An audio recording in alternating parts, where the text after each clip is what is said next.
Taesung Park used to run the Korean underworld in Chicago until a bullet destroyed his spine and his empire. 2 years of isolation in a penthouse, convinced he'd never deserve happiness again. On the night of his blind date at an exclusive steakhouse, his date took one look at his wheelchair and abandoned him without a word, confirming everything he feared. He was untouchable now, broken beyond redemption.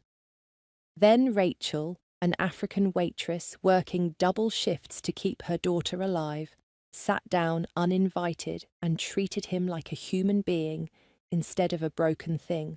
By the time her abusive ex-husband showed up in that parking lot, Taesung had already decided he would burn down every remaining connection to his violent past, risk his safety, and challenge the Russian mob to a war he might not survive, all for a woman and child who'd given him a reason to believe he wasn't just a killer waiting to happen. What neither of them knew was that his enemies had already marked them for death, and the only way to save Rachel and her daughter was to become the monster he'd spent 2 years trying to bury.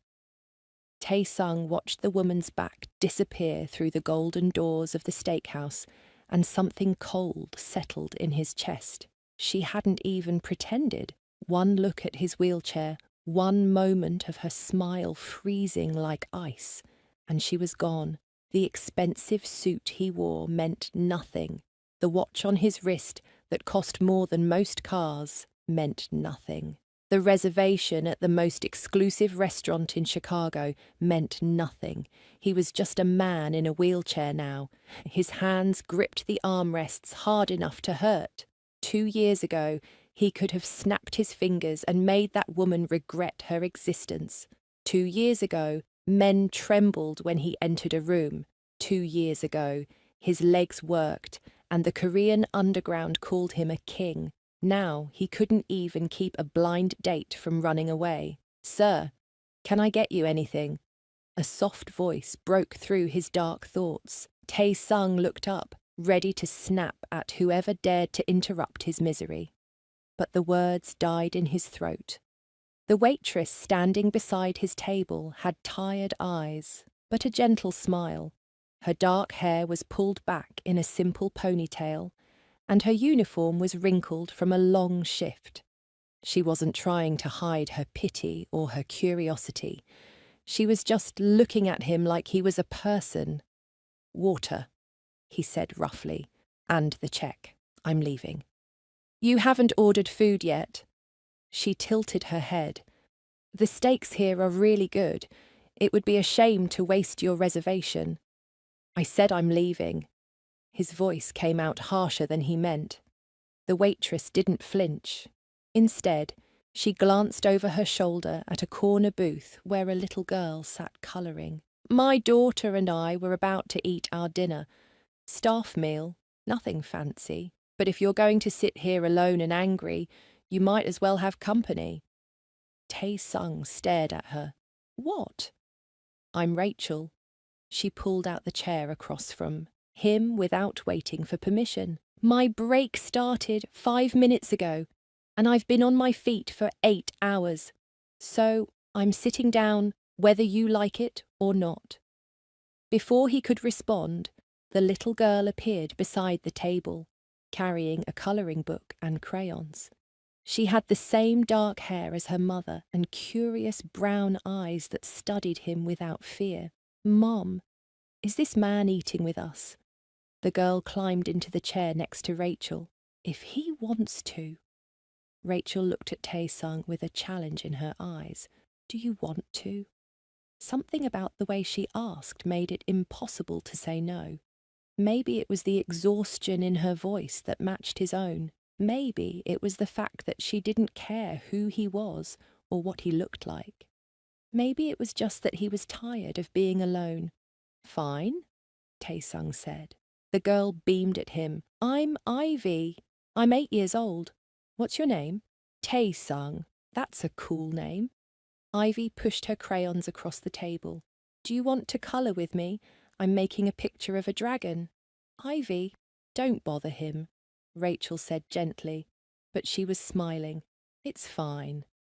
Tae-sung picked up a red crayon, feeling awkward. When was the last time he'd held a crayon? 20 years ago? 30? Why are you in a wheelchair?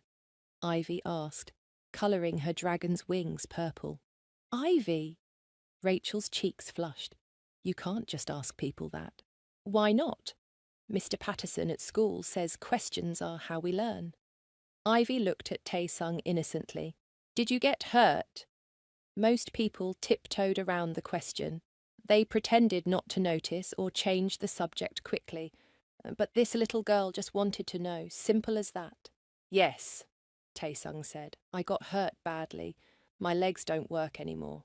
Oh. Ivy thought about this while colouring. That must be really hard. It is. But you're still here, right? That means you're strong. Something tight in Tae-sung's chest loosened just a little. I suppose so. Rachel was watching him with those tired but kind eyes. And for the first time all night, Tae-sung didn't feel like a broken thing. He felt almost normal. A waiter brought Rachel and Ivy their staff meals, simple burgers and fries. Rachel tried to eat quickly, like she was used to rushing through everything. But Ivy kept chattering, asking Tae-sung about his favourite colour and whether he liked dragons or unicorns better. Dragons! Tae-sung said, surprising himself by actually answering. Me too, Ivy grinned. Mum likes unicorns because she says they're magical, but dragons are way cooler. Dragons are survivors, Tae-sung said quietly. They're dangerous and powerful, but they're also alone most of the time. Rachel's eyes met his across the table, and something passed between them. Understanding, maybe. Recognition of two people who knew what it meant to be alone. You don't have to be alone, Ivy said simply, like it was the easiest thing in the world. You can have friends. It's not that simple. Tae-sung said, why not?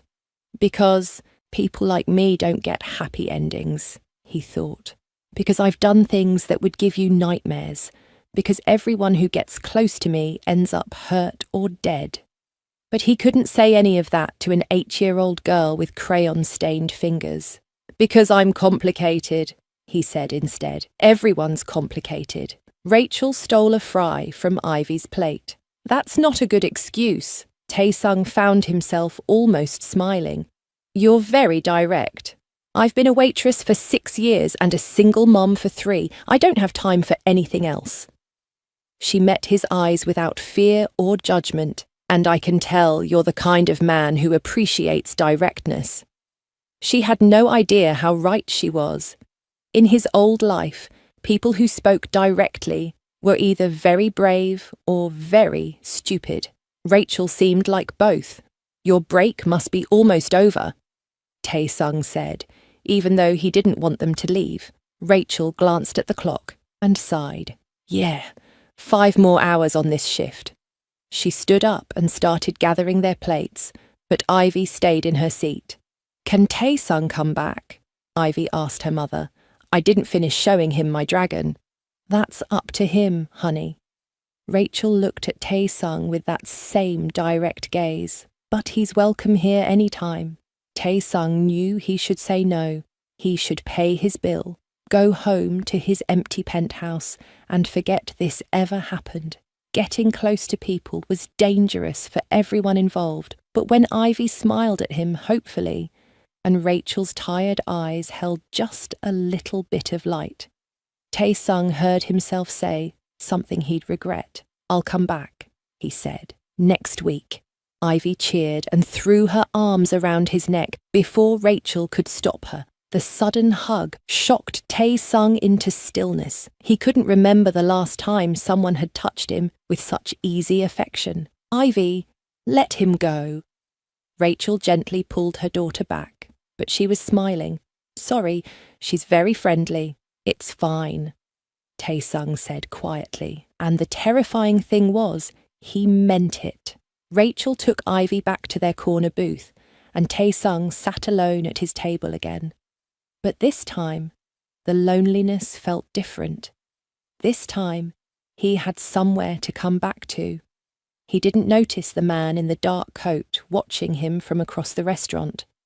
He didn't see the way the man pulled out his phone and took a photo. He didn't know that his enemies were already wondering who the waitress and the little girl were. Tae-sung ordered the most expensive steak on the menu and ate it slowly, tasting food properly for the first time in months.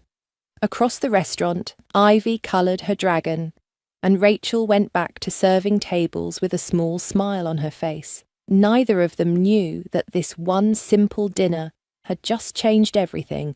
Neither of them knew that falling for each other would be the most dangerous thing they'd ever done. 3 weeks had passed, and Tae-sung had been to the steakhouse 9 times. He told himself he came for the food. The lie lasted. Until the 4th visit, when he ordered the same meal he'd had the week before, just to have an excuse to stay longer. The truth was simple and terrifying. He came to see Rachel. She worked the evening shift every Tuesday, Thursday, and Saturday. Tae-sung knew her schedule better than his own now. He knew she brought Ivy on weekends when school was out. He knew she drank her coffee black with 2 sugars. He knew the way her eyes crinkled when she laughed at something Ivy said. He was falling, and there was no way to stop it. "You're playing with fire, boss." Tae-sung looked up from his menu to find Yoon standing beside his table. His former right-hand man wore an expensive suit that couldn't hide the danger in his eyes.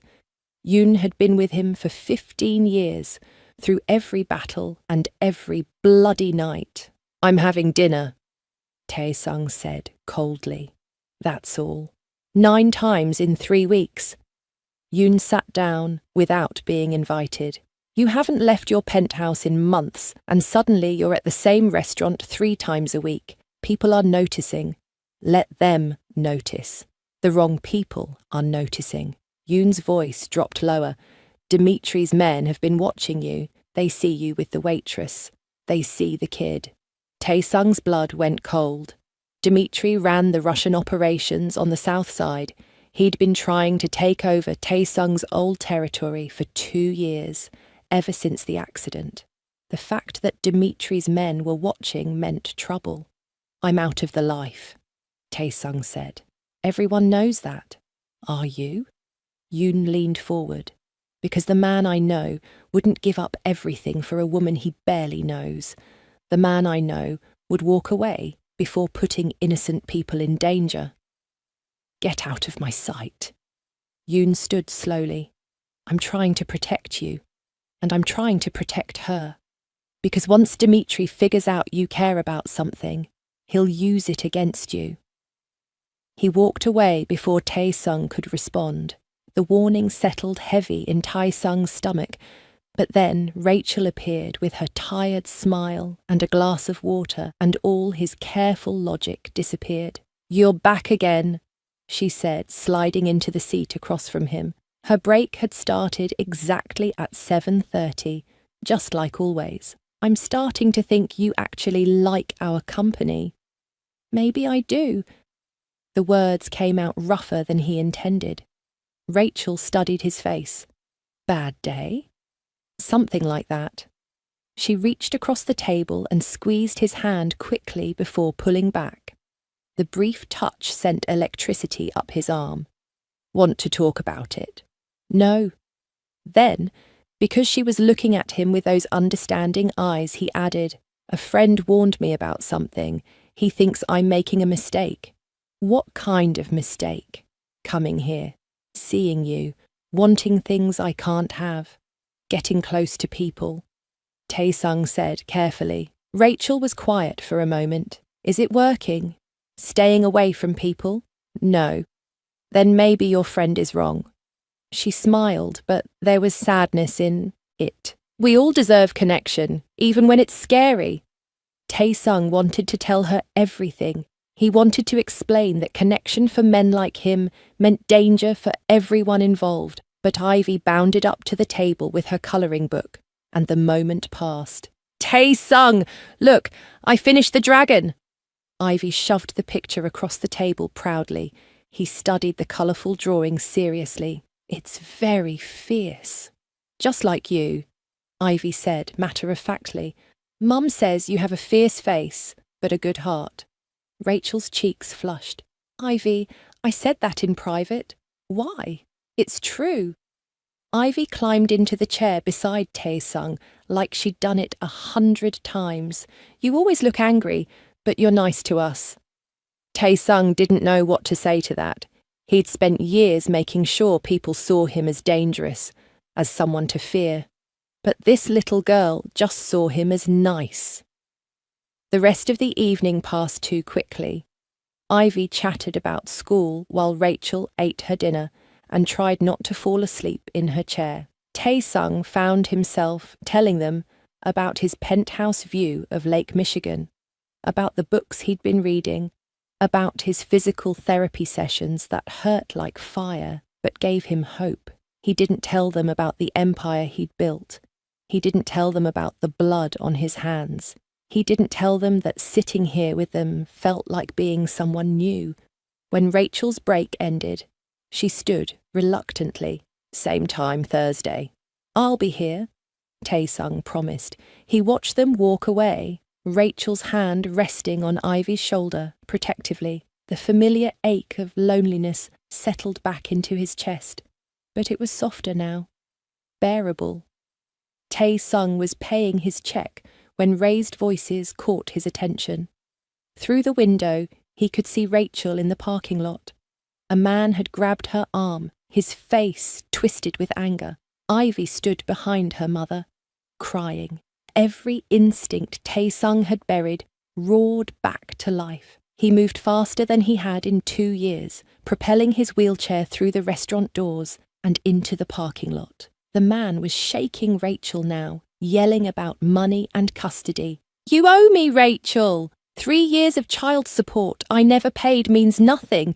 I'm her father. You left us." Rachel's voice shook, but stayed strong. "You don't get to show up now and demand anything." The man, Derek based on Rachel's words, raised his hand. He never got to swing it. Tae-sung's wheelchair slammed into Derek's legs hard enough to knock him backward. Before Derek could recover, Tae-sung grabbed his wrist and twisted with the precise brutality of someone who'd broken bones for a living. Derek screamed. "Touch her again," Tae-sung said quietly, "and they'll never find your body." His voice held no emotion, no anger, just cold, certain promise. Derek heard the truth in it. His face went white. "Who the hell are you?" "Someone you don't want to know." Tae-sung released Derek's wrist and pulled out his phone. "One call. That's all it would take." "Yoon," he said when the line connected. "I need a problem handled. Man named Derek. He's at the Meridian Steakhouse parking lot." He listened for a moment.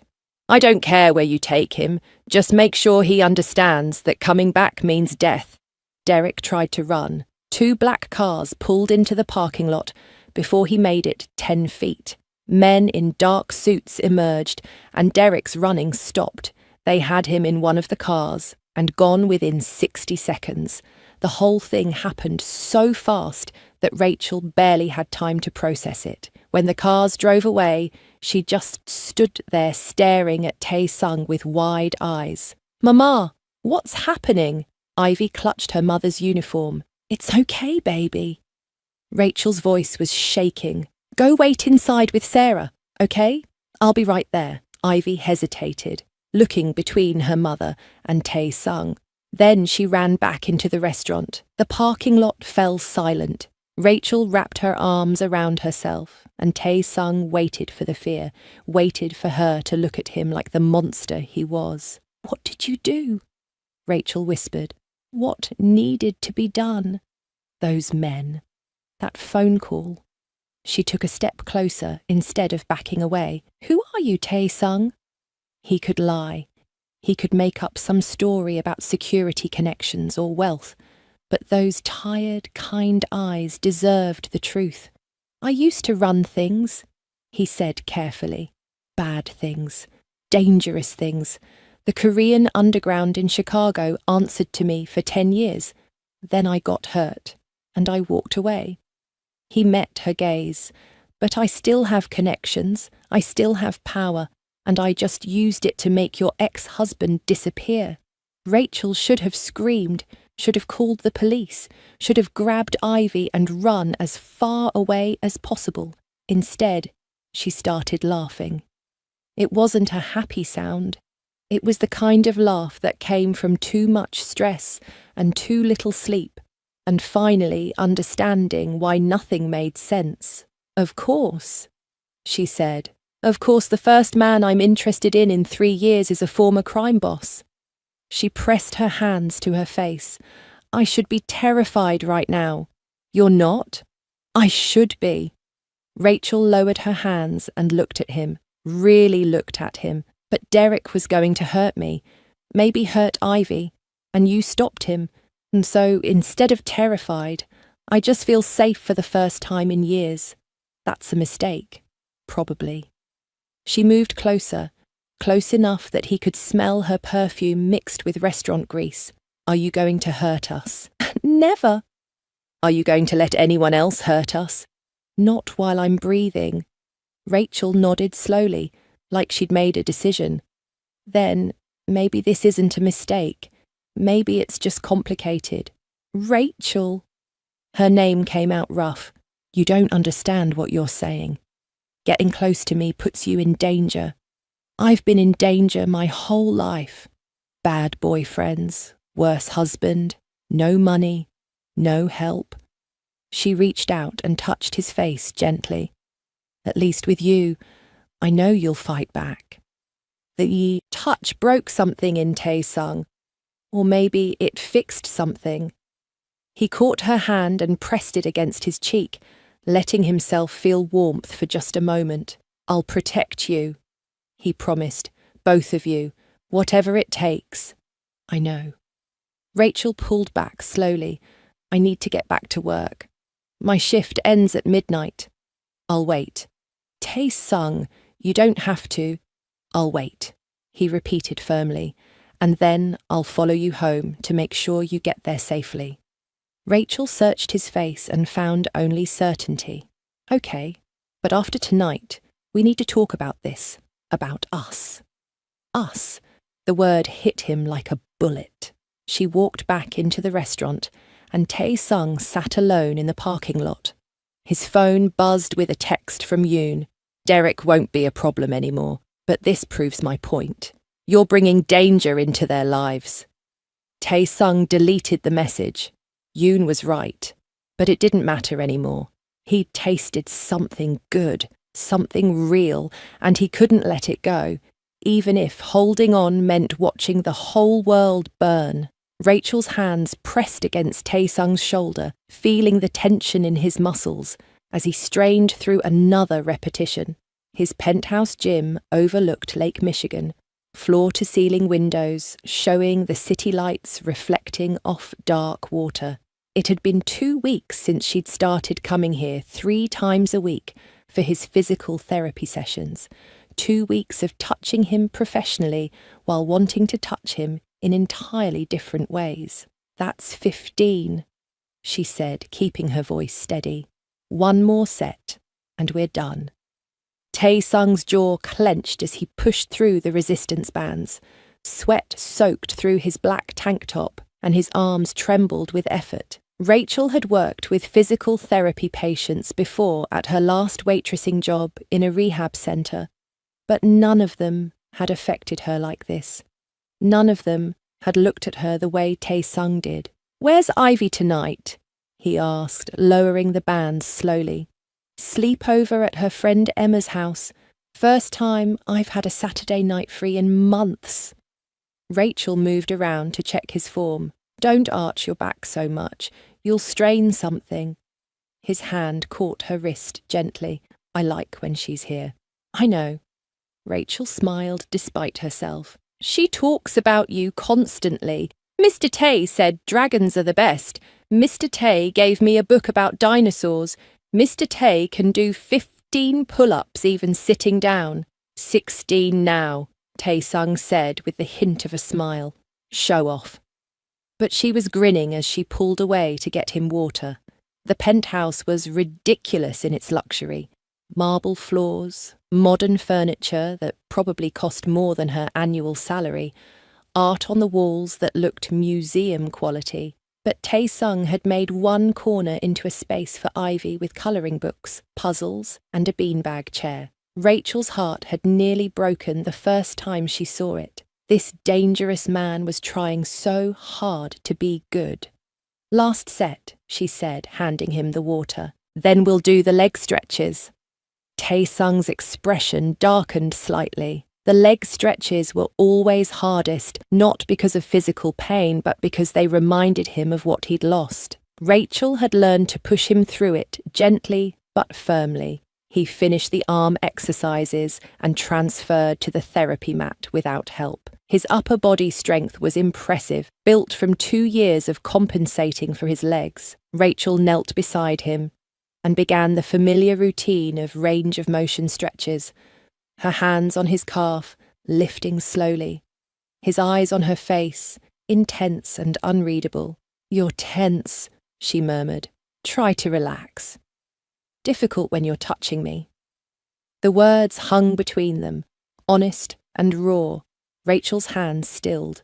Tae-sung, I know. Professional boundaries. His voice was rough.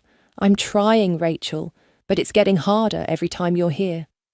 She should have stood up, should have reminded him that she was here as his nurse, not anything else, should have protected both of them from the complication of wanting more. Instead, she kept her hands on his leg and met his eyes. It's hard for me too. Something shifted in his expression, heat and hunger mixed with the careful control he always maintained. Then, why are we pretending? Because I have a daughter. Because you have a dangerous past, because this could ruin everything. Rachel's voice shook slightly. Because I haven't been with anyone since Derek, and I'm terrified of making another mistake. I'm not Derek. I know you're not. That's what scares me. She moved to his other leg, continuing the stretches mechanically. Derek was easy to leave. You wouldn't be. Tae-sung sat up despite the incomplete exercises. His hand cupped her face with surprising gentleness for someone who'd broken bones for a living. Look at me. Rachel looked. I won't hurt you, he said quietly. I've hurt a lot of people in my life, done things I can never take back, but I would rather die than hurt you or Ivy. I believe you. And she did. That was the terrifying part. But believing you're good for us and you being safe for us are different things. Nothing in life is safe, Rachel. You know that better than anyone. He was right. She'd learned that lesson young and hard. Safety was an illusion, but this man made her feel protected in ways she'd never experienced. When she was with him, the constant anxiety that hummed under her skin went quiet. Tell me about the accident, she said softly. You've never explained what really happened. Tae-sung's hand dropped from her face. For a moment, she thought he wouldn't answer. Then he leaned back against the wall, and the story came out in a flat, emotionless voice that somehow made it worse. His name was Min Ho, my second in command before Yoon. We grew up together in Busan, came to America together, built everything together. Tae-sung stared at the ceiling. I trusted him with my life, trusted him with every operation, every decision. Rachel waited, her hand resting on his knee in silent support. He wanted more power, more control, so he made a deal with the Russians, with Dmitri's predecessor. They set up an ambush at a warehouse meeting, 15 men with guns, and me walking in thinking I was meeting with allies. His voice went even flatter. They shot out my spine before I could draw my weapon, left me bleeding on concrete while Minho took over my territory. Oh God, Tae-sung. I survived because Yoon found me, got me to a hospital, but the damage was done. He finally looked at her, and the pain in his eyes made her chest ache. Minho died 6 months later in a territory dispute. Someone else's bullet. I never got my revenge. Maybe that's better, Rachel said quietly. Maybe not getting revenge is what let you become someone new. Someone new? He laughed bitterly. I'm the same person, Rachel, just broken. No. She moved closer, settling between his legs on the mat. You're someone who colours dragons with my daughter, someone who reads books and does physical therapy and protects people. That's not the same person who ran a criminal empire. Those things don't erase what I've done. I'm not asking you to erase anything. I'm asking you to see what I see. Rachel took his face in both hands. You've given me a reason to hope again. Let me give you a reason to believe you can be more than your past. Tae-sung pulled her forward suddenly, and Rachel found herself in his lap. His wheelchair was nearby, but he was strong enough to hold her against him on the mat, strong enough to make her feel small and protected. You're the reason, he said roughly. You and Ivy. Why I do the therapy, even when it feels pointless. Why I want to get stronger. Why I think maybe I deserve something good for once in my miserable life. Rachel's heart was pounding. Tae-sung, I don't know if I'm ready for this. Then tell me to stop. He kissed her before she could respond, deep and hungry, his hand tangling in her hair, pulling her closer. Rachel made a small sound against his mouth, her hands gripping his shoulders. The kiss tasted like want and need and 2 years of loneliness finally breaking open. She should stop this, should remember all the reasons this was complicated and dangerous and potentially disastrous. She kissed him back instead. Tae-sung's other hand slid down her back, pressing her against him. The wheelchair might limit his mobility, but it didn't limit his strength or his desire. He kissed her like a man who knew exactly what he wanted and wasn't afraid to take it. When they finally broke apart, both breathing hard, Rachel rested her forehead against his. This is a bad idea. Probably the worst I've had in years. He kissed her again, softer this time. But I'm done pretending I don't want you. Ivy has a sleepover. I know. I don't have to be home until tomorrow afternoon. Tae-sung's eyes darkened with understanding. Rachel, are you sure? She wasn't sure of anything except that she was tired of being afraid, tired of letting fear dictate every choice, tired of being alone. Show me, she whispered. Show me that wanting you isn't a mistake. He kissed her answer away. And then he was lifting her, moving them toward his bedroom with a combination of upper body strength and determination. Rachel helped, their movements awkward but urgent, until they tumbled onto his massive bed together. The city lights filtered through the windows, casting shadows across them both. Tae-sung's hands were surprisingly gentle as they explored, learning the shape of her. Rachel's scrubs came off, then his workout clothes, until there was nothing between them but breath and heat. I haven't done this since the accident. Tae-sung admitted quietly. If I do something wrong, tell me. Rachel kissed him deeply. You won't.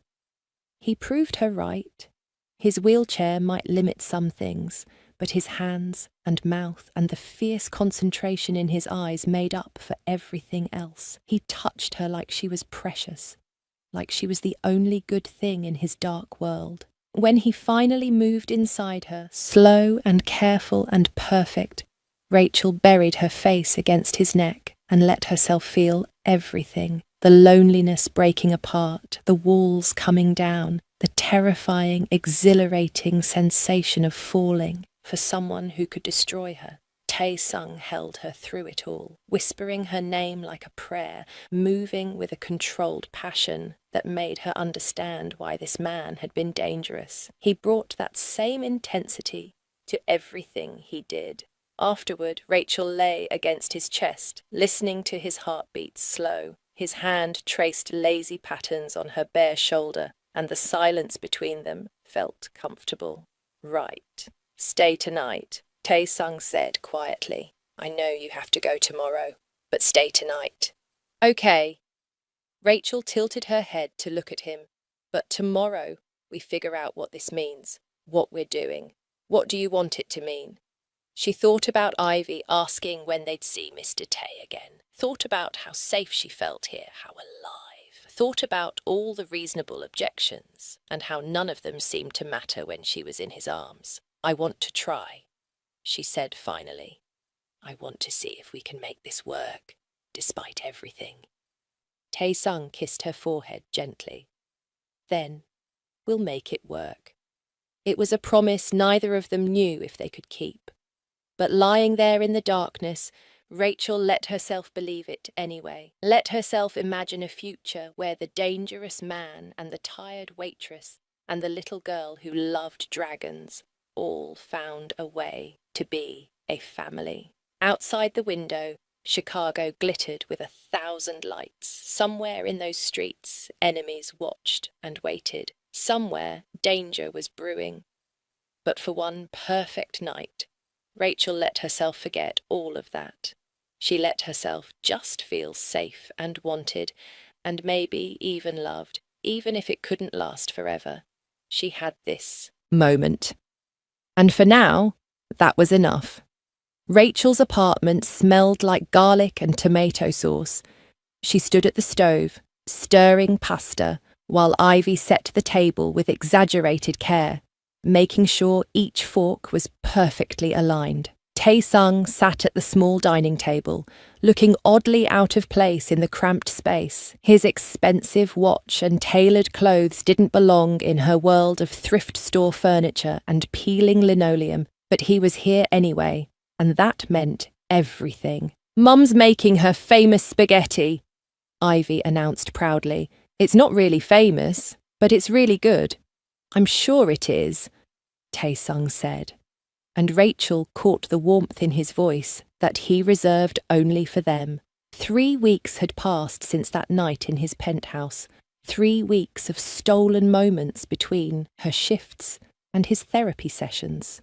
3 weeks of learning how to be together, despite every logical reason they shouldn't be. Rachel had never been happier or more terrified in her life. Can you grab the bread from the oven? She asked Tae-sung. He manoeuvred his wheelchair to the oven with practiced ease, using the special grips Rachel had noticed he'd started carrying. He was adapting, finding ways to do normal things, finding ways to fit into their life. I got 100 on my spelling test, Ivy said, climbing into her chair. Mrs. Patterson said I'm the best speller in 3rd grade. That's because you're brilliant, Tae-sung said seriously, just like your mother. Rachel felt her cheeks flush. She still wasn't used to the compliments, to being looked at like she mattered. Derek had spent 3 years tearing her down. Tae-sung spent every moment building her back up. It's ready.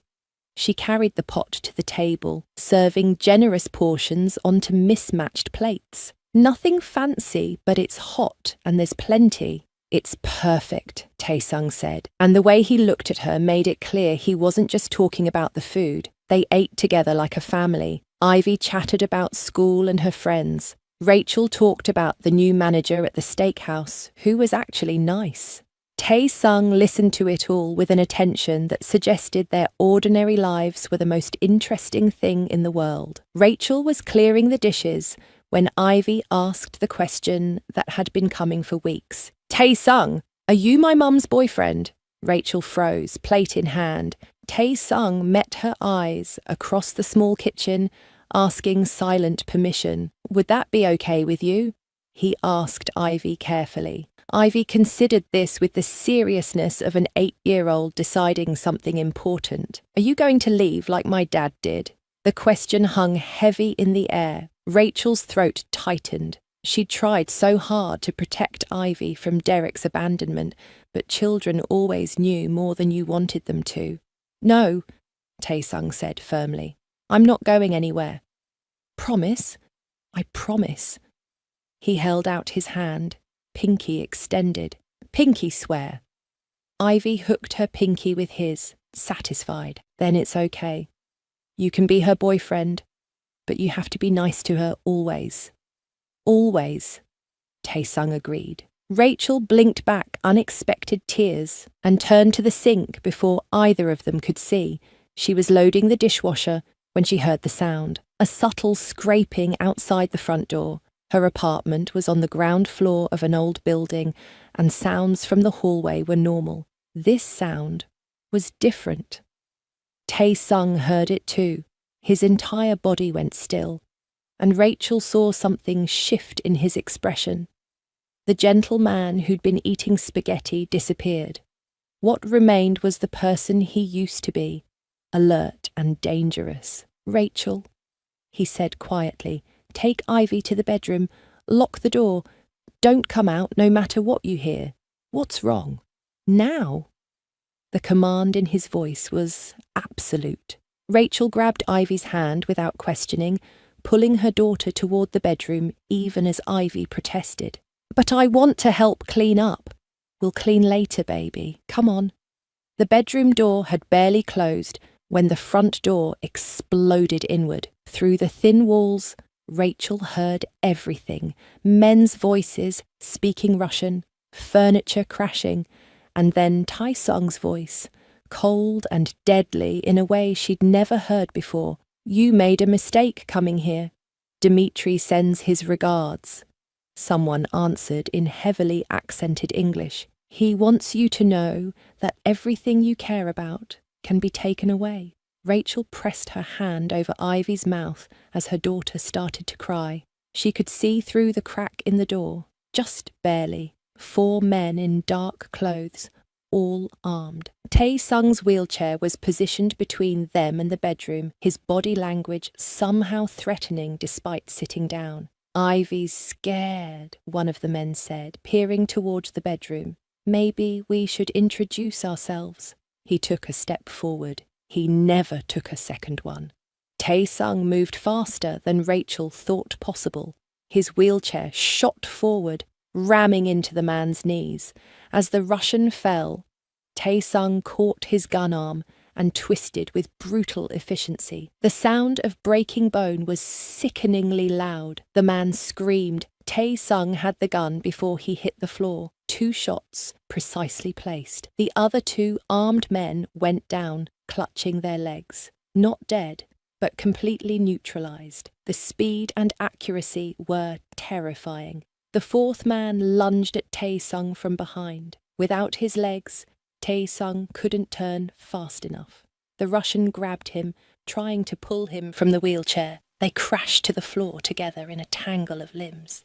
Rachel watched in horror as Tae-sung fought from the ground. His legs might not work, but his upper body was a weapon. He moved like violence was a language he'd been speaking his whole life. Elbows to the face, fingers to the eyes, a headbutt that left blood streaming from both their noses. The Russian pulled a knife. Tae-sung caught his wrist and slammed it against the floor repeatedly until the blade fell free. Then his hands found the man's throat and squeezed. "Please," the Russian gasped. "Please, I have family."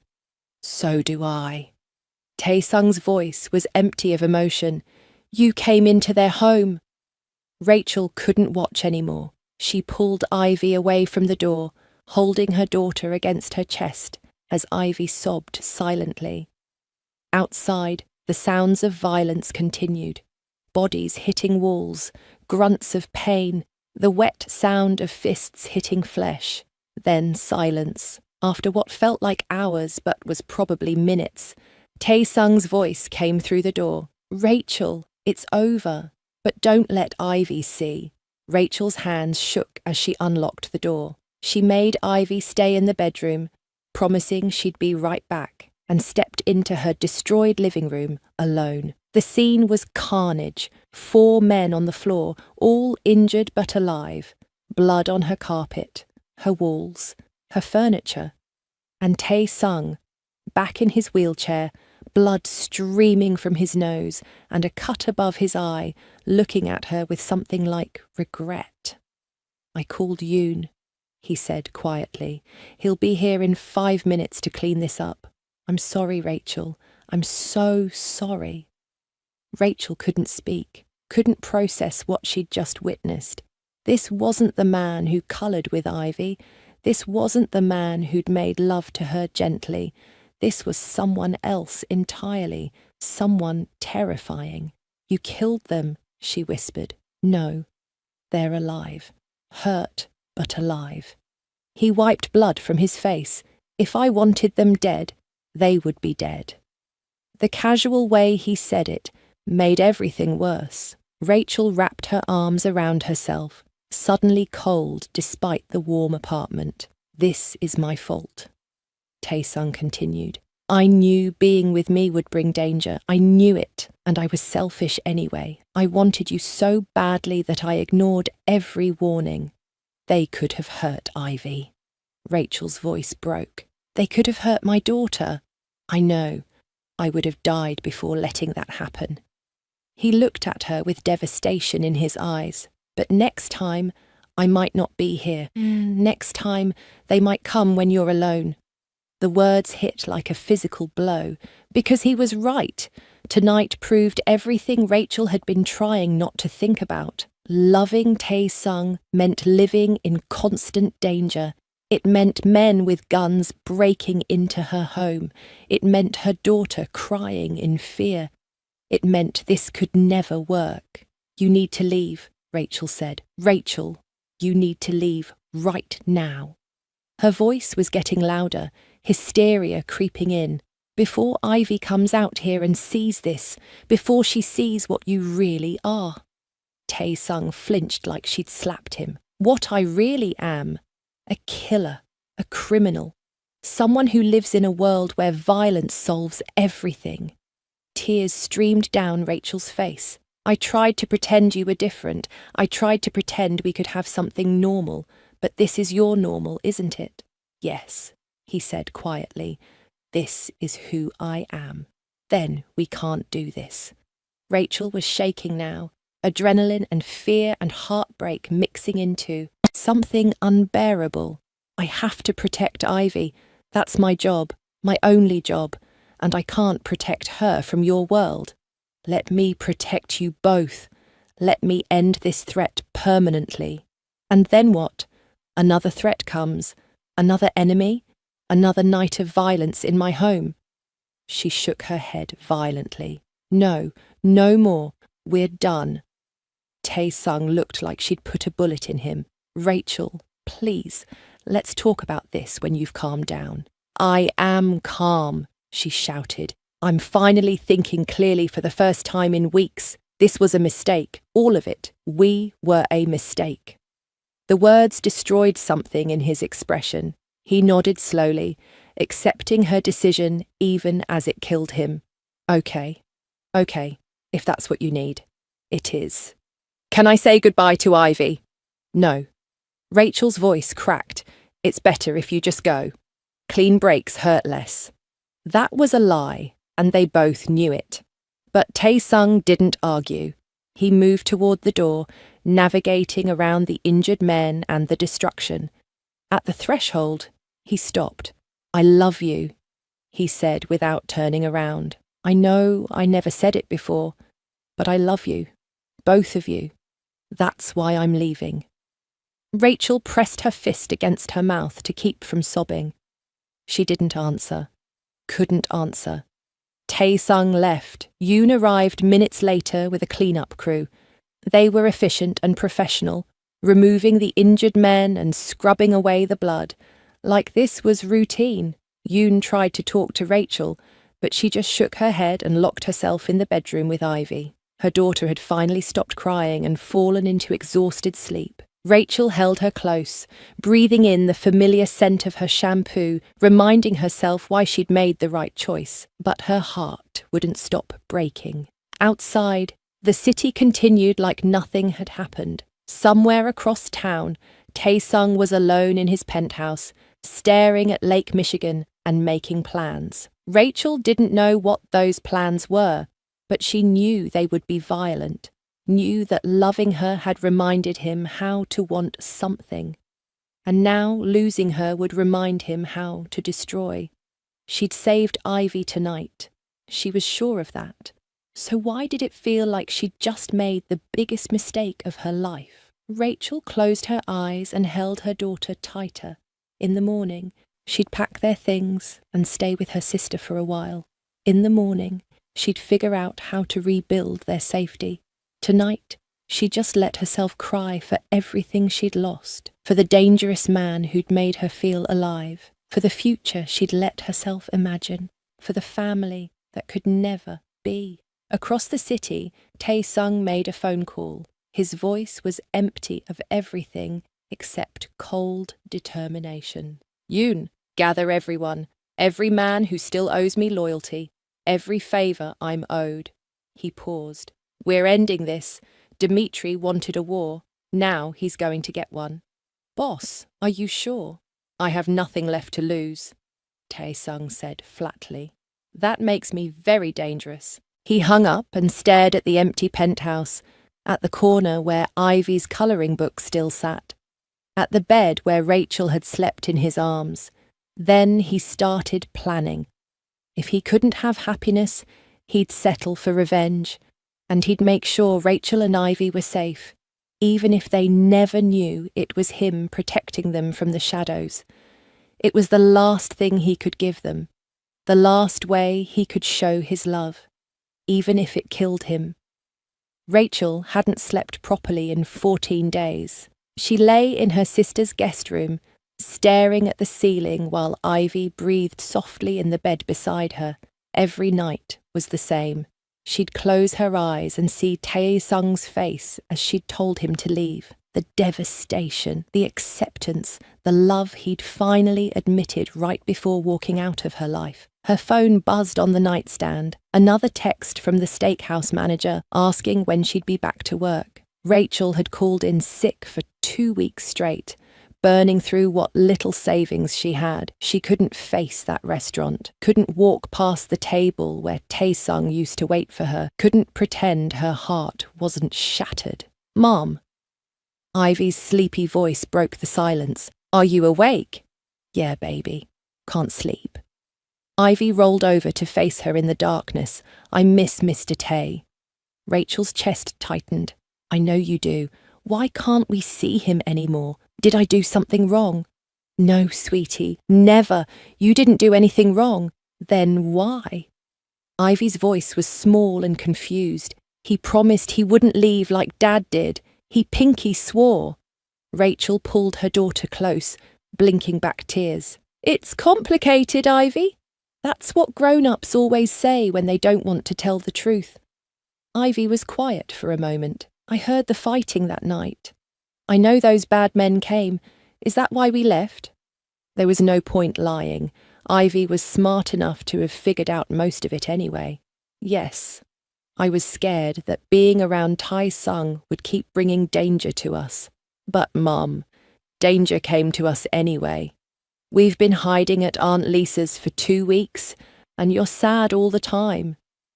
Ivy looked up at her with those 2 wise eyes. Isn't being sad a different kind of danger? The simple truth of it hit Rachel like a punch. Out of the mouths of children came clarity she'd been avoiding. She'd left Tae-sung to keep Ivy safe, but what kind of safety was this? Living in fear, jumping at every sound, teaching her daughter that love meant running away when things got hard. You're right, Rachel whispered. You're absolutely right. So, can we go see him? Rachel thought about the last 2 weeks, about the constant anxiety that hummed under her skin, worse now than when she'd been with Tae-sung, about the emptiness that had settled into her bones, about lying awake, wondering if he was okay, if he was safe, if he was thinking about her too. She'd chosen safety over happiness, and ended up with neither. Yeah, she said, making the decision in her heart even as fear tried to pull her back. Yeah, baby, we can go see him. Ivy threw her arms around Rachel's neck. Tomorrow? Tomorrow. But Rachel couldn't wait that long. After Ivy fell back asleep, she slipped out of bed, and got dressed in the dark. She left a note for her sister and took a cab across the city to the address she'd memorized, but never visited alone. Tae-sung's penthouse building stood against the night sky, all glass and steel and wealth. The doorman looked at her rumpled clothes and tired face with obvious skepticism. "I'm here to see Tae-sung Park," Rachel said. "Mr. Park isn't receiving visitors, especially not at 2 in the morning. Please, just call up and tell him Rachel is here. If he says no, I'll leave." The doorman studied her for a long moment, then picked up the phone. He spoke in quiet Korean, paused, and his eyebrows rose. He hung up and gestured to the elevator. "Penthouse level. He's expecting you." Rachel's hands shook as the elevator climbed. She had no plan, no speech prepared. She just knew that staying away from him hurt worse than any danger could. The elevator opened directly into his penthouse. Rachel stepped into the familiar space and froze. The dining table was covered in maps and photographs. Weapons were laid out on the coffee table with military precision, and sitting in the middle of it all was Tae-sung, looking like he hadn't slept any better than she had. His eyes were shadowed, his face drawn. He wore all black, and something about his posture screamed violence ready to be unleashed.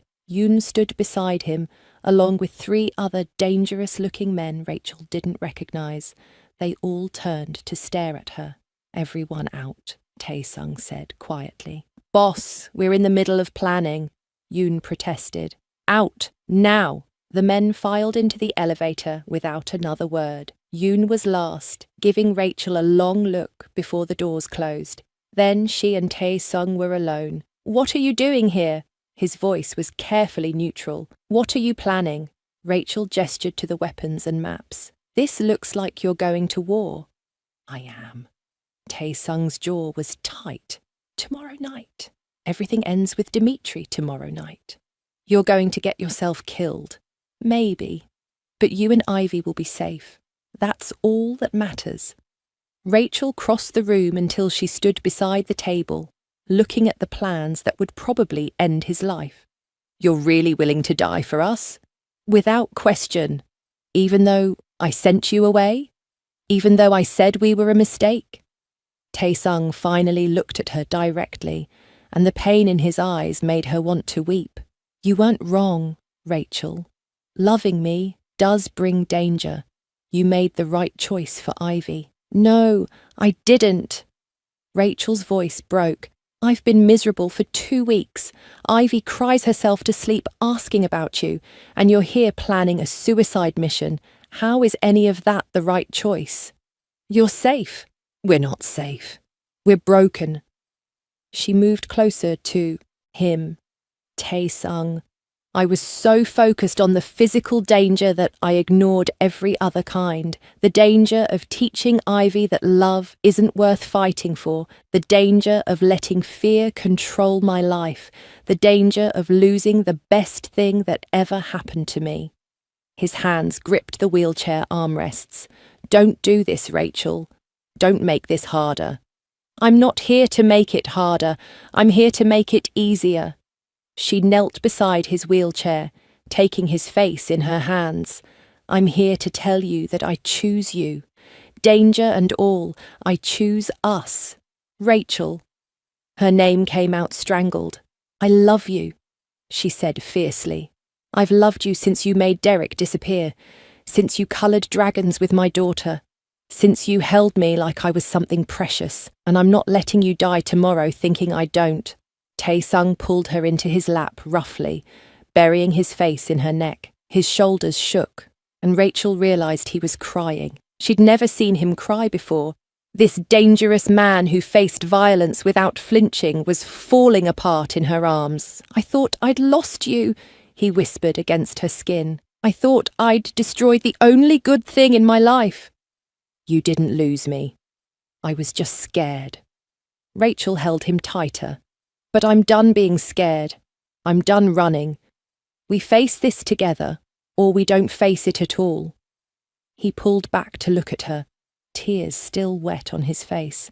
If you stay with me, I can't promise safety. I can only promise that I'll fight like hell to protect you. That's all I need." She kissed him softly.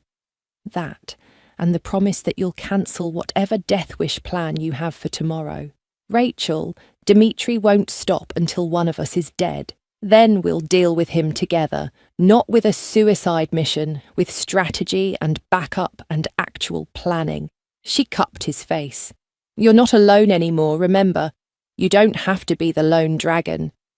Something shifted in his expression, hope mixed with determination. "You're really staying?" "I'm really staying. Me and Ivy both, if you'll still have us." "If I'll still have you?" Tae-sung laughed, the sound halfway between joy and disbelief. "Rachel, you and Ivy are the only thing I want in this world." He kissed her then, deep and desperate. Rachel kissed him back with 2 weeks of loneliness and longing pouring out.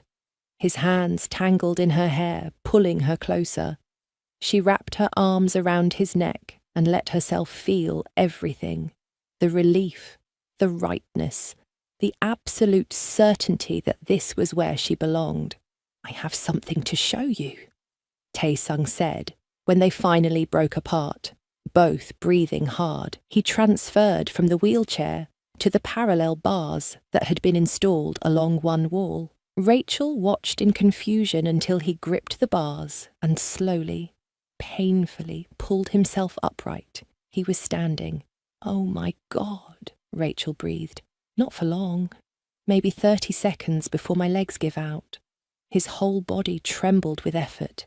"But I've been working on it every day, because I want to hold you properly. I want to stand at our wedding someday. I want to teach Ivy to ride a bike while standing beside her." Tears streamed down Rachel's face. Tae-sung. "You gave me a reason to want this," he continued, his voice strained from the effort. "You made me want to be better, to be more, to have a future worth fighting for." His legs started to buckle. Rachel rushed forward to support him as he lowered back into his wheelchair. Once seated, he pulled her into his lap again, holding her like she might disappear. "I need to call off tomorrow's operation," he said, "and then I need to figure out how to end this war without dying." "We'll figure it out together," Rachel promised. "But first, we're going to bed." "Rachel, I need to plan. You need to sleep, and so do I. The planning can wait until morning." She kissed him again, softer this time. "Please, I just got you back. Let me hold you for one night before we face the danger."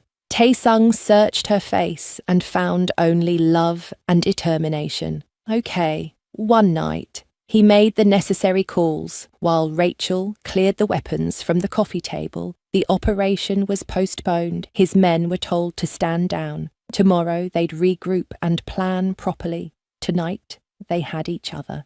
In his bedroom, they undressed slowly, relearning each other's bodies.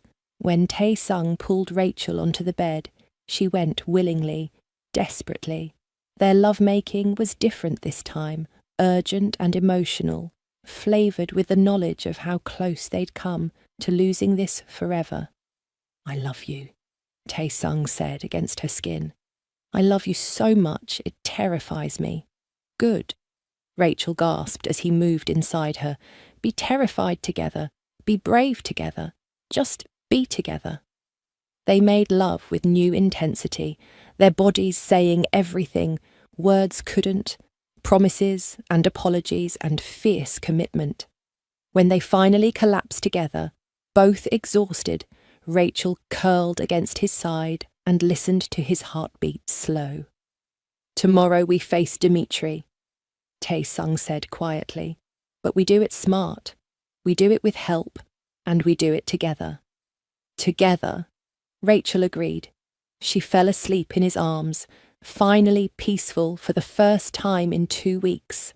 Outside the windows, Chicago glittered with danger and possibility. Somewhere in those streets, enemies still waited, but tomorrow they'd face them united. Tonight, they just held each other, and chose love over fear.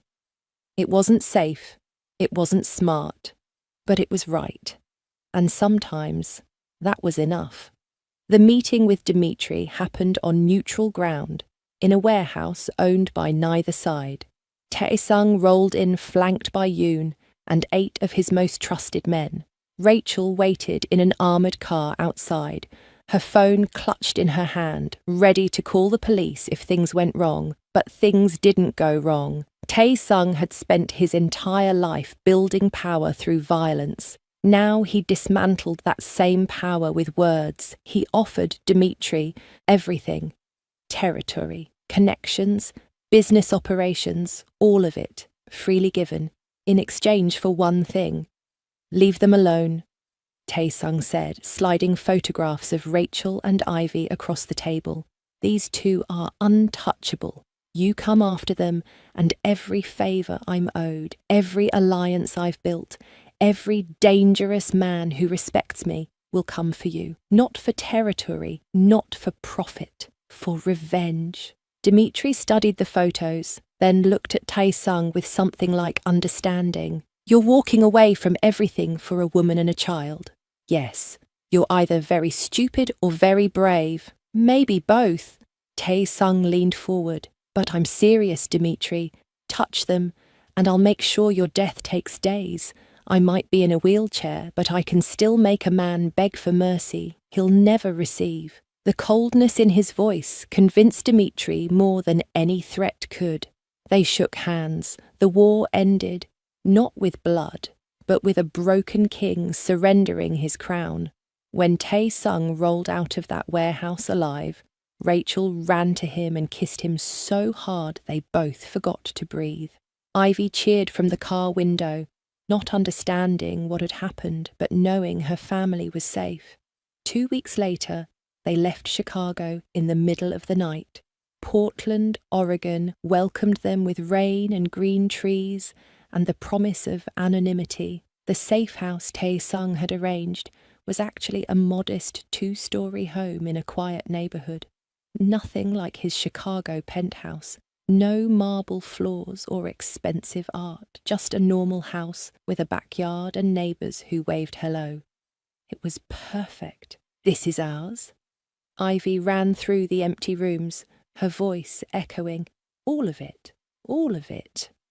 Tae-sung confirmed from his wheelchair, your mum gets to pick out all the furniture, but I already claimed the garage for my gym. Rachel stood in the living room, looking out at the garden that needed work and the fence that needed painting. It was everything she'd ever wanted and never thought she could have. A home, safety, a fresh start. Thank you, she said quietly. Tae-sung rolled to her side, taking her hand. Thank you for giving me a reason to want this. They settled into Portland, like people learning to breathe after almost drowning. Rachel found work at a small diner where nobody knew about Chicago or gang wars or dangerous men. Ivy started at the local elementary school and made friends quickly. And Tae-sung began the hardest work of his life, learning to be normal. His physical therapy intensified now that danger wasn't constantly interrupting. Rachel worked with him every morning in the garage gym, pushing him through exercises that left them both sweating and exhausted. 10 more reps, she said, watching his form. You can do it. I hate you right now. Tae-sung grunted, pulling himself up on the bars. No, you don't. You love me. That too. Ivy did her homework in the garage most afternoons, looking up occasionally to cheer when Tae-sung completed a difficult exercise. She'd started calling him Tae-sung at first, but somewhere around month 2, it shifted to just Tae. And then one morning, she called him something else. Dad, can you help me with my math homework? The word froze everyone. Ivy looked embarrassed, her cheeks flushing. Sorry, I meant Tae. I don't know why I said that. Tae-sung's eyes were bright with emotion. You can call me Dad if you want to, if that's okay with your mum. Rachel nodded. unable to speak past the lump in her throat. Really? Ivy's whole face lit up. Even though you're not my real dad, I might not be your real dad, Tae-sung said seriously, but I'm going to love you and protect you and help with your homework for the rest of my life. That makes me your dad in every way that matters. Ivy threw herself at him, hugging him so tight his wheelchair rolled backward. I love you, Dad. I love you too, sweetheart. Rachel watched them together and knew with absolute certainty that leaving Chicago had been the right choice. This was what family looked like. This was what home felt like. 3 months into their Portland life, Tae-sung stood unassisted for a full minute. 6 months in, he took 3 steps using forearm crutches. The day he walked across their living room without falling, all 3 of them cried. You did it, Rachel whispered, holding him steady. You actually did it. We did it, Tae-sung corrected. I couldn't have done any of this without you. That night, after Ivy went to bed, Tae-sung asked Rachel to marry him. There was no elaborate proposal, no expensive ring purchased months in advance, just the 2 of them in their modest living room, with rain pattering against the windows and the life they'd built surrounding them. I want to marry you, Tae-sung said simply. I want Ivy to be legally mine. I want us to be a family in every way possible. Rachel looked at the man who'd given up everything for her, who'd walked away from power and violence to build something good, who fought every day to be better, to be worthy of the love she gave him. Yes, she said. Yes to all of it. They married 6 months to the day after arriving in Portland. The ceremony was small, held in their backyard garden that they'd spent months fixing together. Yoon flew in from Chicago, the only connection to Tae-sung's old life. Rachel's sister brought Ivy's dress, and a handful of neighbours they'd befriended filled the folding chairs. Rachel wore a simple white dress from a local boutique. Tae-sung wore a dark suit and used forearm crutches to stand at the makeshift altar. His hands shook from the effort, but his eyes never left Rachel as she walked toward him. Ivy served as flower girl and ring bearer, taking her duties so seriously that everyone smiled. When the officiant asked if anyone objected, she piped up with, "No way! This is the best thing ever." The laughter was warm and genuine. This wasn't a society wedding or a grand affair. It was just love, simple and true. I wasn't looking for redemption, Tae-sung said during his vows, tears streaming freely down his face. I thought I was beyond saving, but you saw something in me worth loving. You gave me a reason to fight for something other than power. You gave me a family. His voice broke. I promise to spend every day of my life proving you made the right choice. I promise to be the man you see when you look at me. I promise to love you and Ivy with everything I have. Rachel's own tears fell as she spoke. I promise to never let your past define our future. I promise to stand with you through every challenge. I promise to love you not despite your scars, but because they made you who you are. You're not broken, Tae-sung. You're just someone who learned how to rebuild into something beautiful. When they kissed as husband and wife, Ivy cheered louder than anyone. Yoon wiped his eyes discreetly, and in that small Portland backyard, a former gang leader and a tired waitress and a little girl who loved dragons became the family they'd all been searching for. The reception was simple: homemade food, cheap champagne, and dancing on the grass. Tae-sung managed 3 slow dances with Rachel, leaning heavily on her, but standing nonetheless. When his legs finally gave out, she just pulled him into his wheelchair and kept dancing, making him laugh for the pure joy of it. That night, after all the guests had left and Ivy was asleep upstairs, Tae-sung and Rachel finally had their wedding night. He'd lit candles throughout their bedroom, and soft music played from somewhere. When Rachel emerged from the bathroom in white lace, Tae-sung's breath caught. "Come here, Mrs. Park," he said softly. Rachel went to him willingly, letting him pull her onto the bed. They made love slowly, tenderly, with the weight of promises spoken and futures secured. Tae-sung touched her like she was made of something precious. Rachel held him like she'd never let go. "I love you," he whispered against her skin. "I love our life. I love our family. I love everything we've built together." "I love you too," Rachel said, pulling back to look into his eyes.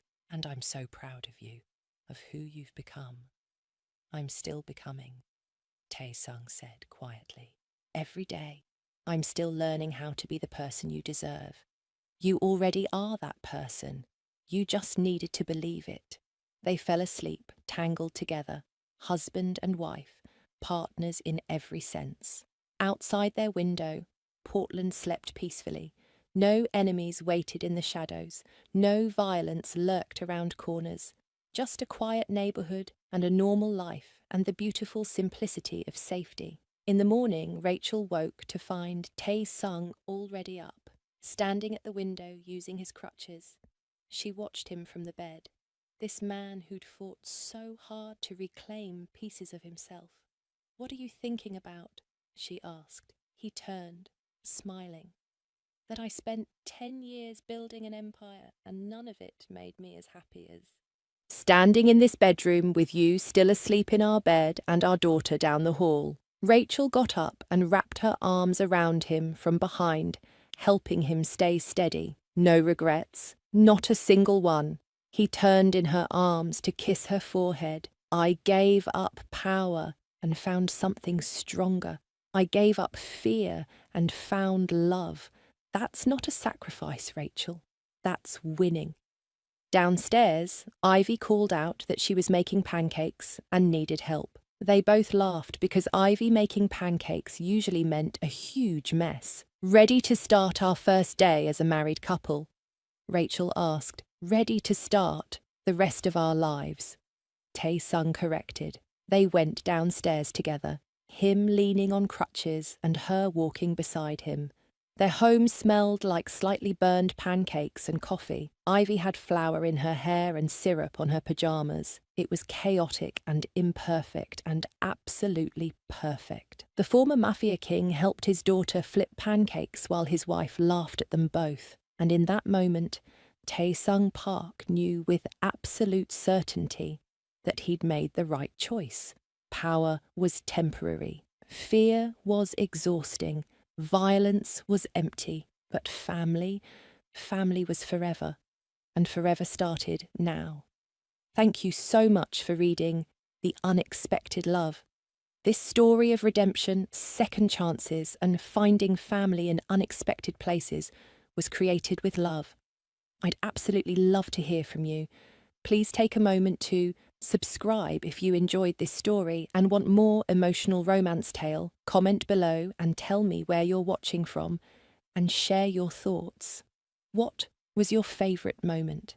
Did Tae-sung's transformation move you? What did you think of Rachel's brave choice? Your feedback means everything and helps me create more stories you'll love. Drop a comment right now. I read every single one. Watching from USA, UK, Canada, Trinidad and Tobago. Let me know in the comments. I love connecting with readers from around the world. Bye for now.